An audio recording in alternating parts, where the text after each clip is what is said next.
morning, good afternoon, good evening, the analyst, Quantum Roundtable, Quantum Analyst. Anyway, Season 2, Episode 2, last one of the year. We're excited to be here with you. I am joined, as always, and we have the full gang together by our friends and fellow experts, Shahin Khan, James Sanders, coming from the London office today, Doug Finke, who's back at home in California after attending Q2B, David Shaw, also in his British countryside home, and myself in a Florida festive mood. The decorations in Miami are ringing in the Christmas period, and we're excited to do our last little review of what's been happening in quantum over the last few weeks, and then we'll kick off the New Year's with a new episode. Before we do so, one quick announcement, a little bit of advertising. Hopefully you saw the news by now. Press release went out. But of course, Doug, David, and myself, and with Carol Friends, combined forces, 22 years of combined forces in quantum technologies. Of course, Doug with the quantum computing report in 2015, being the first to do this analyst expert activity.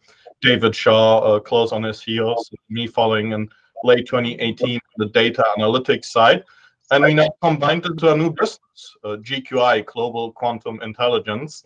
And we're hoping to be your trusted source for market business intelligence when it comes to quantum technology. But of course, in this Quantum Analyst Roundtable, we'll be giving our thoughts and opinions, and hopefully some guests maybe as well next year. So let's get at it. How's everybody doing? It's not sort of festive shirt weather here over in the UK. It's definitely Christmas jumper weather. I think there's important climactic differences between us, Andre. And maybe some mulled wine that might well, that's the fun part of it. On the same holiday plane. So let's look at the news, and we're just saying as we get started here. Of course, a lot has happened in the last 4 weeks, so we'll make the investments and company side of it relatively short. Of course, Q side raised a new Series A, which is amazing. Interestingly, with some strategic German investors involved. The famous German Mittelstand, these mid-sized billion to kind of $5 billion revenue companies that some of them have VC funds as well, and they invested. So that was interesting to see. Stony Brook, and I just saw Noel at the Quantum World Congress, made a $6.5 million grant to build a quantum internet test bed. And then most interestingly, potentially, a new startup out of France that wants to be yet another leader in quantum computing, especially in Europe. And this is led by our friend Maud Vinet, who has a fantastic scientific track record. Any comments on any of these companies or anyone else that raised money or is entering the quantum race? Yeah, I certainly think the Sequence initiative in France is very notable, worth looking out for. I mean that geography, the Grenoble ecosystem, I mean, it benefits very powerfully from the CEA-Leti heritage there. You know, there's been a lot of international collaborative links that group has helped coalesce in the past. So I really think that could be one worth watching out for. You know, they've certainly talked a lot about exploiting that potential for silicon processors to operate in a slightly friendlier cryogenic regime. You know, down at 20 millikelvin is a very difficult place to get your cooling budget right. If they can perhaps push it up to more like 200 millikelvin, you know, that's a lot hotter. And so you've got a lot more scope to do something there. The thing that's notable to me is that money continues to pour in. And while really like earlier in the year, there was a lot of enthusiasm, I thought that the second half of the year, there was like a groundswell of, are we overhyping all of this? And is this, and it seems like it keeps going very strong, which I think is indication of just how big a deal this technology is for governments and investors all around the world, that everybody continues to want to have a seat at the table, and people are raising funds quite handsomely, which is excellent. It's good news for the industry. The Stony Brookhaven deal, and it's nothing new that you'll have national labs investing in deep technology, but this is a really important lever that's probably going to need to be pulled over the next year if there's a retraction in private investment, that we have a way at a local, state, and federal level in the US to continue investment in quantum technologies, as well as, I say federal level, the CHIPS Act is, of course, a benefit for the quantum industry, but I suspect that in the next few years, we will need a quantum-specific version of something that looks like the CHIPS Act in order to really increase the rate of propulsion for this technology. I just want to add that the Stony Brook thing, while it's for the university, it's separate from what Brookhaven National Labs is getting, which is right next door. And Brookhaven is a very big leap, especially in quantum networking. They're really quite advanced, and they don't get a lot of news, but they're like 300 buildings in the middle of Long Island, something like thousands of acres. They create isotopes for like the biological, pharmaceutical, chemical industry. They do some work for NASA. They are extremely advanced and very, very exciting work that takes place there.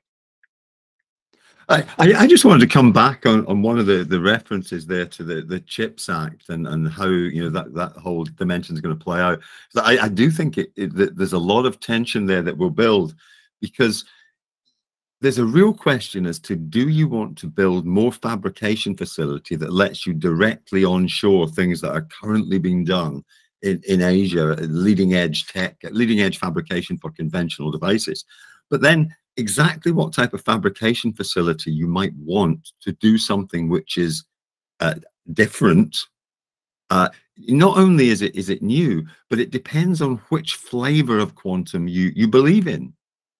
And that's a challenge, because it's then a different track and it's different, but it's also a challenge because you've got to be very careful about who you're listening to guide that investment. Because in reality, a lot of the people around the quantum sector, they honestly believe in their approach, and that's a big part of who they are. And you have to understand that starts to distort where the money gets spent. Yeah, let me just say something about the CHIPS Act. If you look at it closely, there are like 4, maybe 5 specific programs in the CHIPS Act specifically for quantum. There was a quantum leaders program. There was a quantum networking program.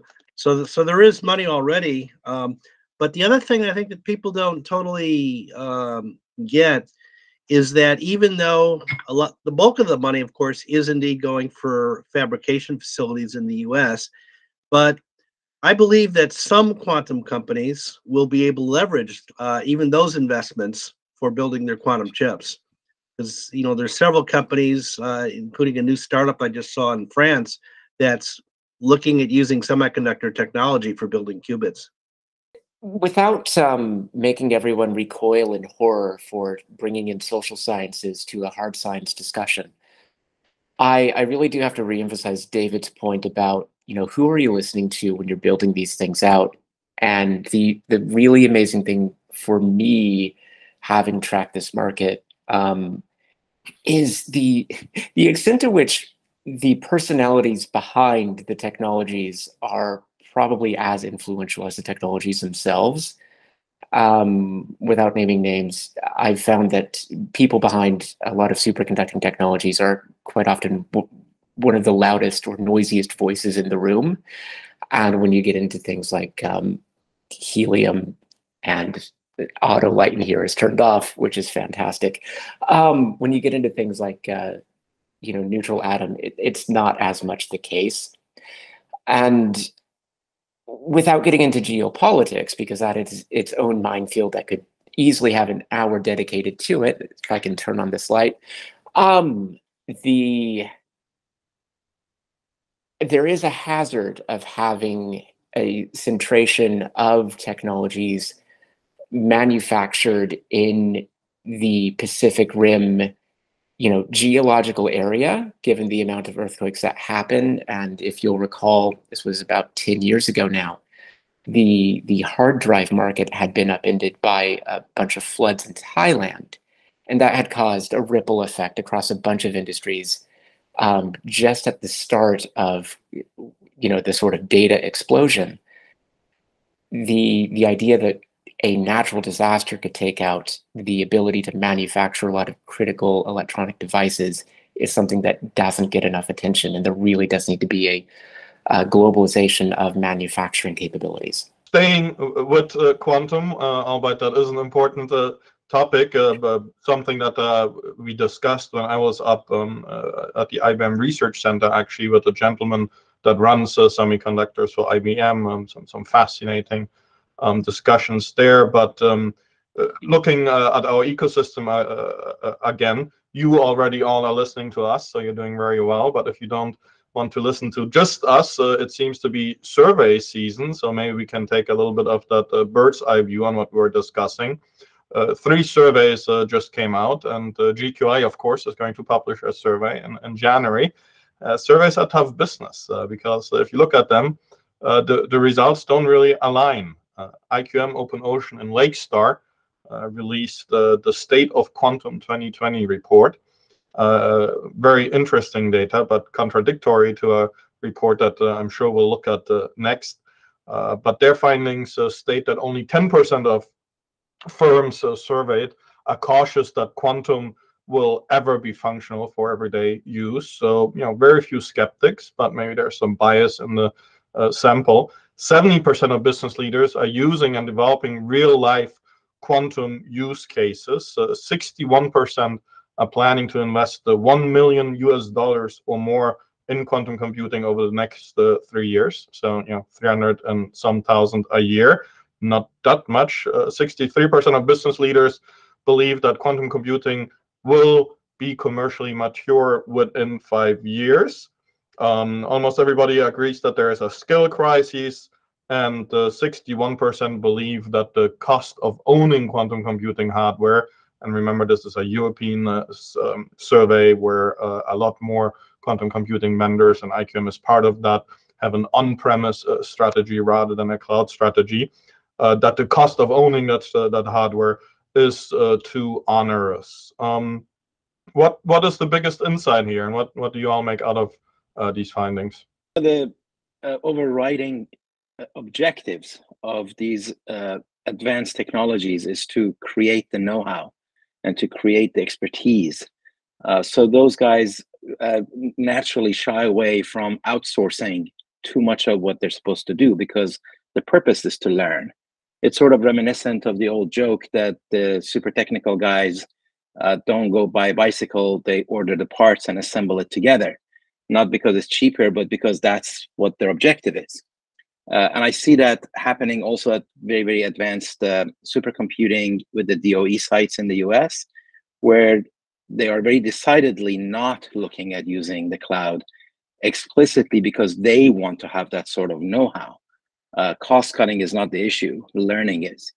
Another survey that asked similar questions but came with different results, and I frankly struggle a little bit reading the results when I look at the report, is our friend Bob Sørensen with Hyperion and his yearly survey sponsored by D-Wave. But Doug, you saw it being delivered in person. I don't know if you can talk about it a little bit more.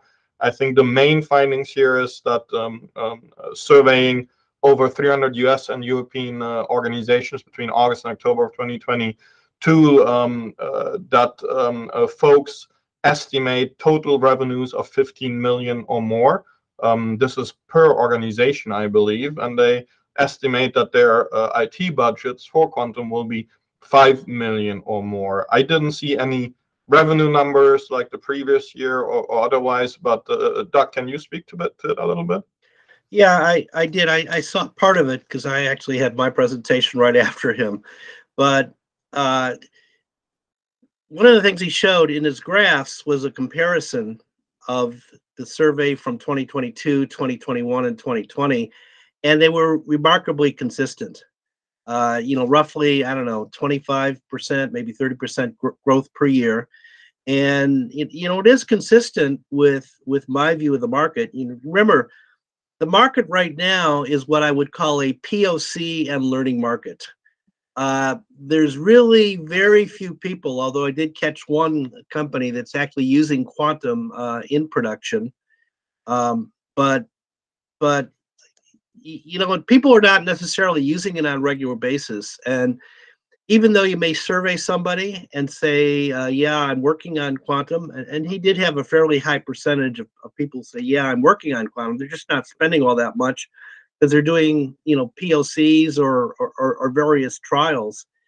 But it's consistent with a view that the market's, growing. It's continuing to grow because I think the third survey you mentioned also had similar results that growing. I would also mention that at Q2B, attendance was up by about 20-25%, something like that. So it's just a steady growth. As I've said for a long time, you're not going to see a step function in terms of quantum activity. It's going to be an incremental growth year by year, and that's what I saw in all three surveys that came out recently. I just wanted to echo one of Doug's points there. I think we definitely see, as Doug says, a proof of concept type market here where there's a steady growth.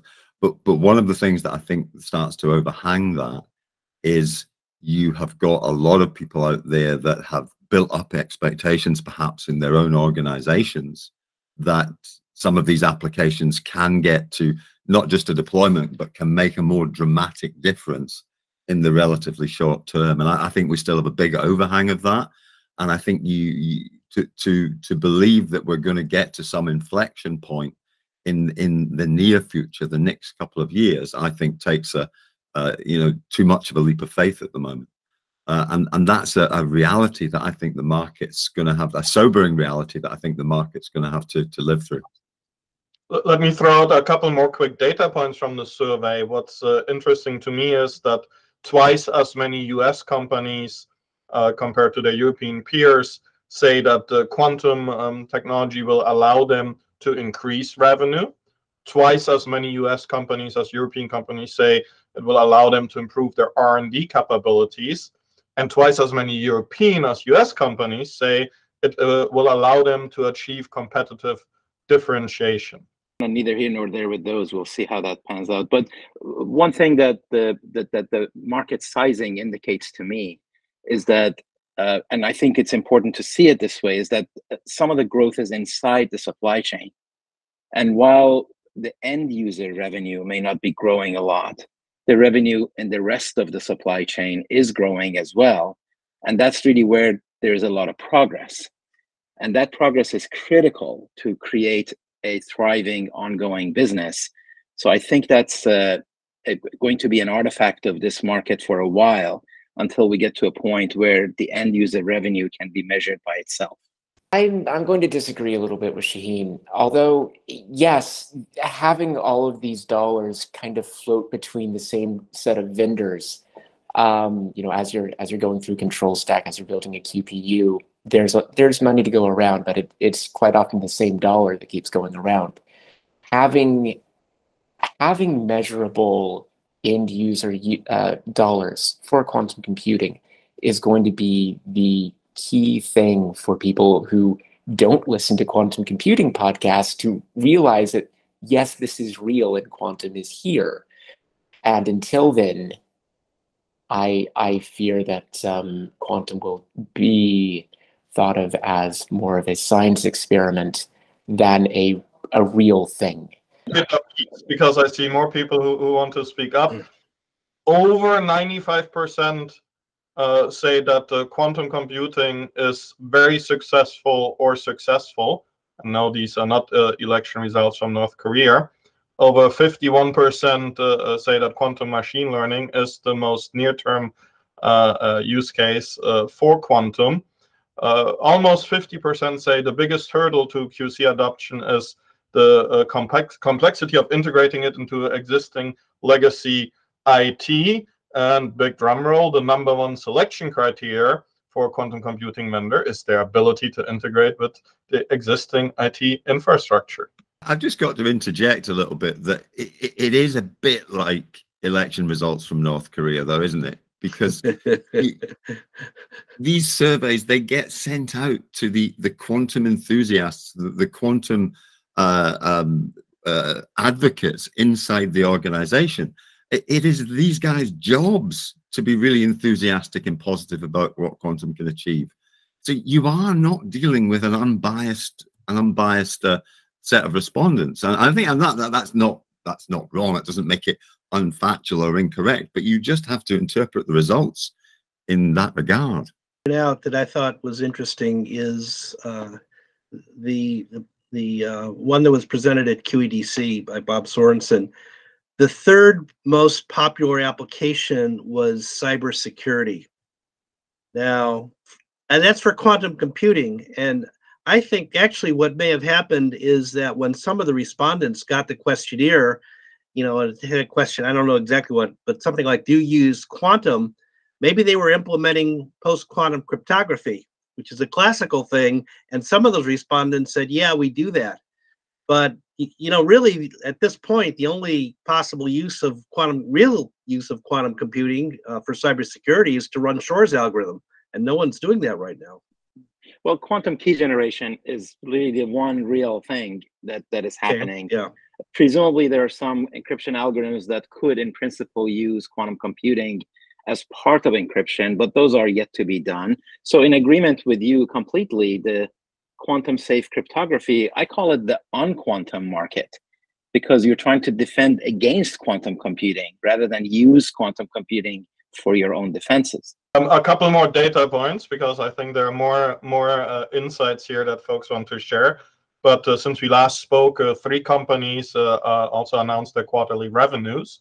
IonQ, their revenues were largely flat on bigger losses, $2.8 million for the quarter, and a net loss adjusted EBITDA of 24 million. D-Wave, same, flat revenue, growing losses.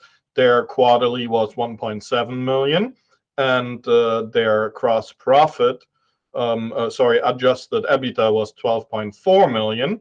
Rigetti, of course, we spoke about Shad, who unfortunately had to move aside, but revenues in line here with IonQ, 2.8 million for the quarter, and an adjusted EBITDA 14.8 million. America's highest grossing restaurant is 3 blocks away from me, Prime Steakhouse. They make $500,000 a week. Is that just from you, Andrea?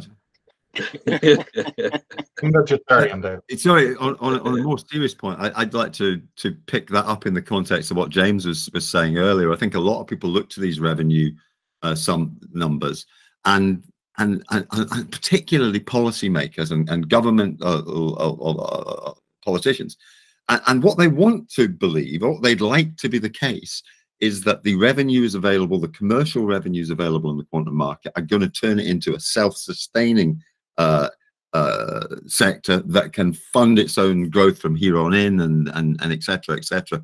And unfortunately, I'd say, my view to those policymakers is, unfortunately, that is not yet the case. I don't believe that the quantum market will succeed as it should succeed. I don't believe geographic ecosystems will capture the opportunities that they can capture, unless we see, for a number of years continuing now, policymakers putting funding in to prime the revenues available in those ecosystems. Governments are really in it for the long haul because they can't afford not to be. And they have, as I like to say, they've seen the movie before with other technologies where they let go and 20 years later they regretted it. And I think that quantum computing as a sea change, fundamental shift in a very, very important piece of the market, seems like a mandatory for many governments. And of course, the investors on the other end are incented to have their chips on the table. So the way I see it is that the money coming into the industry continues to be very healthy. The progress within the supply chain continues to be very impressive. And that bodes well for the last piece of it, which is the revenue to the end users.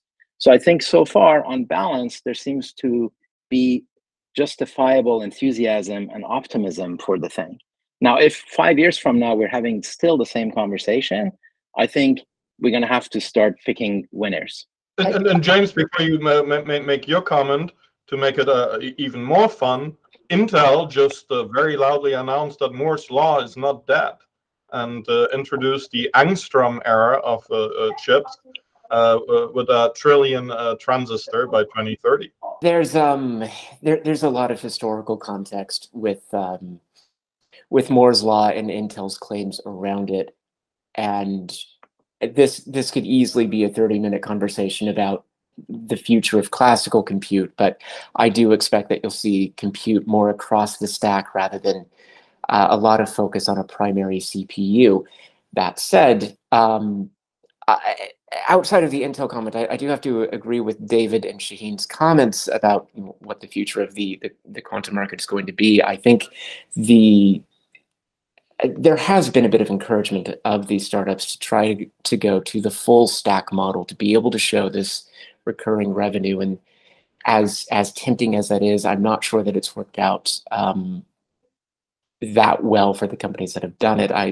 We can all see that Rigetti has had some struggles over the past few months relative to software and hardware.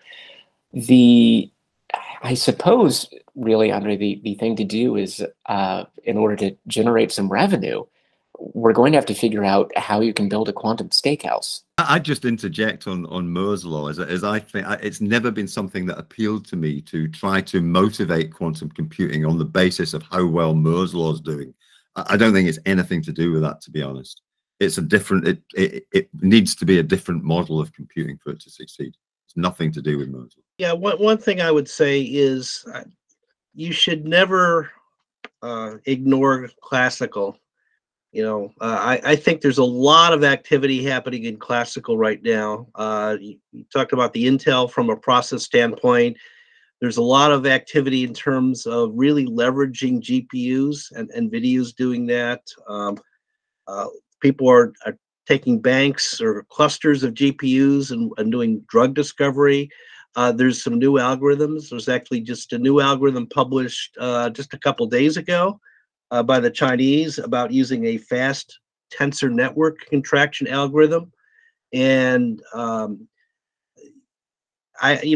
always say that quantum advantage is a constantly raising bar, because what might represent quantum advantage in 2022 may be superseded by something classical in 2023 or 2024.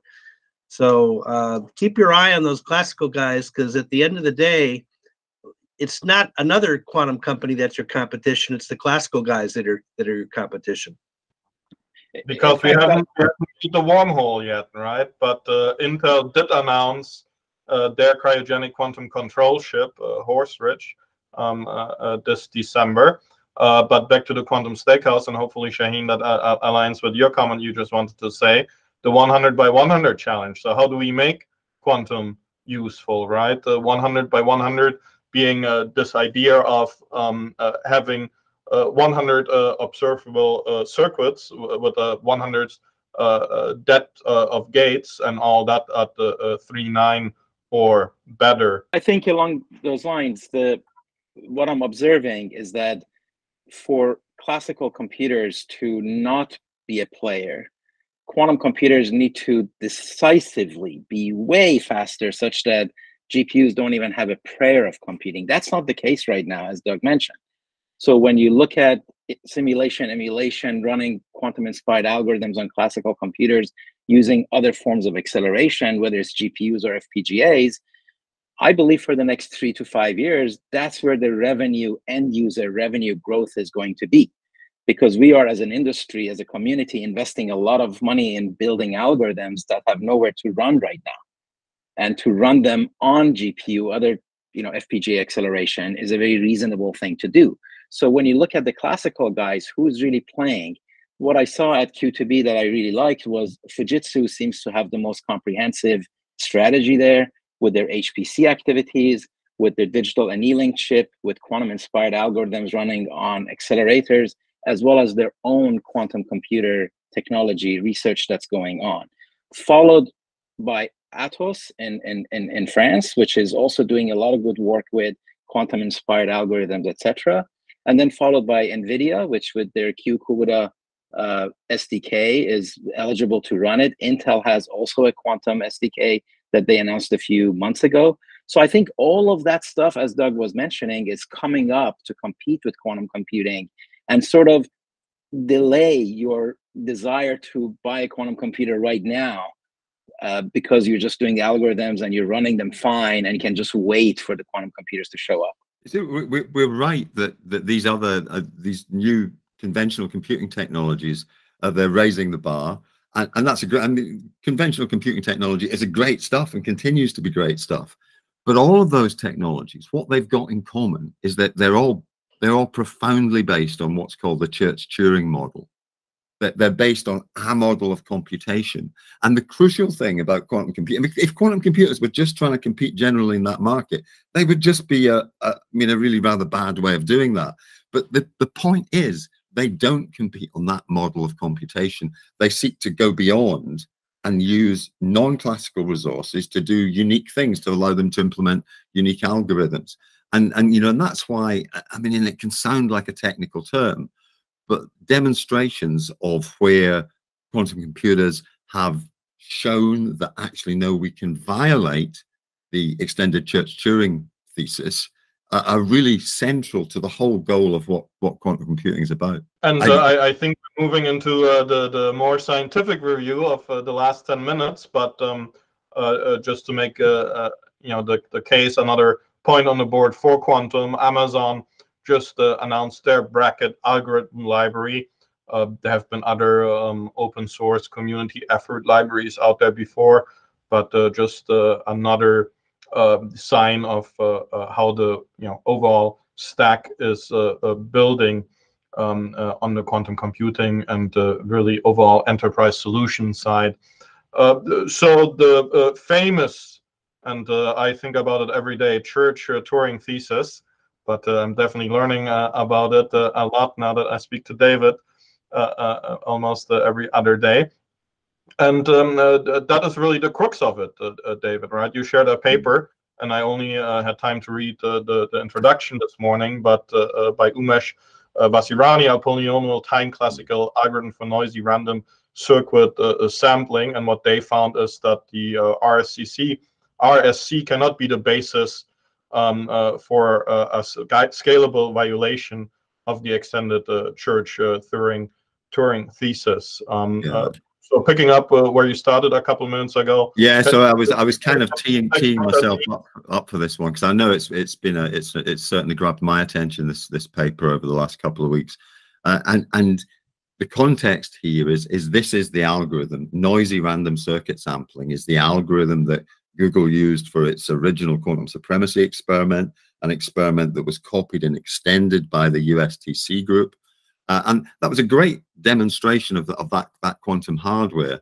And a key summary we all took away at the time was that this was an experimental demonstration of that model that a quantum computer could do something that classical computers just couldn't do.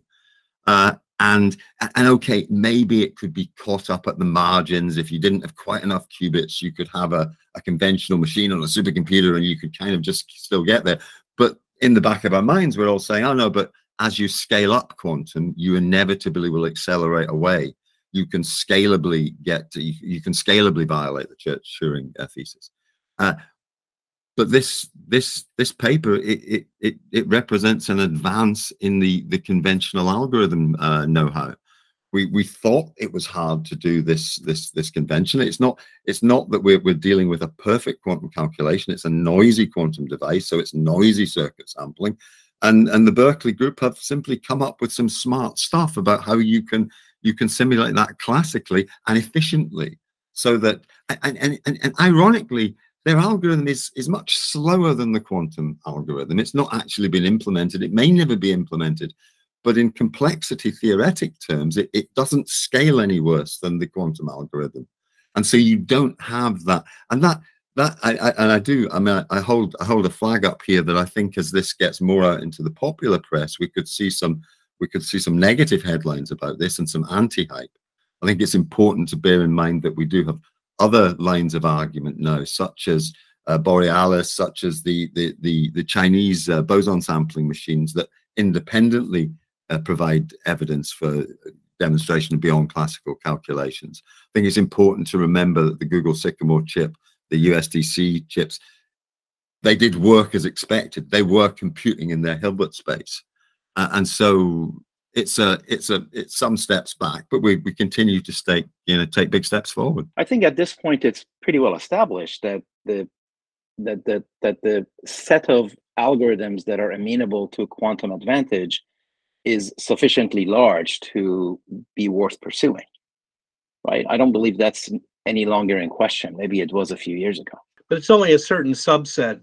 You know, anyone who has the notion that quantum computers will replace classical computers is wrong. Well, that was never in the cards, right? Because you do need to have a lot of conditions before the algorithm is eligible. And in the meantime, there's a whole lot of stuff that can be done with classical computers just fine. Thank you very much. And at the end, I think back to the survey you mentioned, Andre, the integration of quantum computing with classical computing is going to continue to be something that we have to work on eventually. I keep raising the flag about the input-output between the two, and same movie we saw with GPUs in the early days, and how you had to, the whole kind of data intensity of algorithms was the issue at that time. Here, it's more the algorithmic fit to the particular modality is the issue at the moment. And we're almost at the end, not just of the year, but also of this episode. So I'll ask you for your, let's not do predictions, that's too corny, but maybe your main observation for the year of where we are at, going back to algorithms or code in this case. Just very briefly, David, something else you were excited about was QLDPC and a paper on no low energy trivial states from good quantum codes. And here again, Berkeley, together with University College London and Howard University, they were able to demonstrate that conjecture. So there is a lot of work being done still on these algorithms and codes. Can you briefly say a few words on QLDPC? Yeah, I would maybe just make a remark. I believe this result it relates to a thing called the quantum PCP conjecture, which is it's a deep theoretic thing, which is to do with how analogous classical complexity theory, P versus NP, the classical PCP conjecture, how that mirrors off against QMA versus BQP and the not proven quantum PCP conjecture.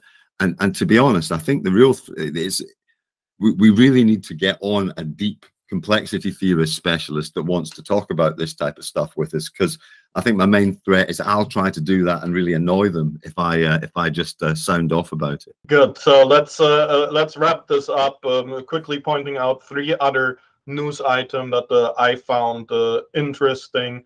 One, simply because Doug and I got a free breakfast, but of course we were there when Scott Ferris announced the name change from Cold Quanta to Inflection, and that also in the spirit of trying to figure out how can they build quantum computers while at the same time being a supplier of components to their competitors, and they'll be operating with different names there. The Quantum Cyber Threat Security Act is getting a big Senate boost, and a new bill expected when we come back from the new year here. Again, going well beyond quantum computing and really where the technology and the money is today. And the US also signed a joint agreement together with the French government, and we saw that there was a big presence. I don't know if it was true at Q2B, but certainly at the Quantum World Congress in Washington, D.C. 10 days ago of the French government. And that collaboration is very vital. So, guys, we've had 1.5 seasons. Another year went by. What is your biggest takeaway from 2022 in the quantum technology universe? I started the year very positive on the whole thing. In the middle of the year, I sort of had a lull, and I was really wondering whether we are overhyping, and I kind of would sense that in the market too. And I think the year is ending with a very positive note again. All these funding and government investments and the progress, and all of that is really boding well for the market. I just hope that in 2023 we relax the requirement that the letter Q must show up in all of our branding.